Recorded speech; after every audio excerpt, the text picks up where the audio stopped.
नमस्कार मंडळी, पुन्हा एकदा स्वागत करतो तुमचं आपल्या एका नवीन व्हिडिओमध्ये. मित्रांनो, आज अजितदा पवार यांच्या वाढदिवसानिमित्त अजितदा केसरी भव्य दिव्य ओपन बैलगाडा शर्यत मैदान संपन्न झालं आहे.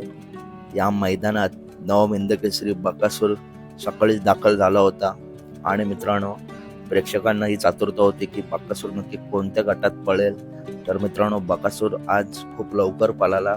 गट क्रमांक 3 मध्ये तास क्रमांक 7 वरून नवम हिंद केसरी बकासूर पळाला. आणि मित्रांनो, गट क्रमांक 3 तुम्ही जाऊन बघा. गटाला इतका जबरदस्त स्पीड लागलाय. बकासूर सोबत होता तो घोटचा सर्जा. जबरदस्त अशी गाडी पळाली. खूप अंतराने आज नवम हिंद केसरी बकासूर गटपात झाला आहे. त्याच्यामुळे मित्रांनो, आज ही गाडी नक्कीच फायनलमध्ये राहील आणि 1 नंबरची मानकरी सुद्धा होऊ शकते. कारण मित्रांनो, खूप अंतराने आज ही गाडी गटपात झाली. त्याच्यावरून असं वाटतंय की नक्कीच गाडी फायनलला राहील. या गाडीला खूप खूप शुभेच्छा.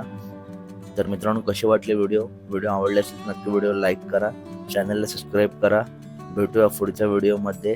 Tata, bye bye guys.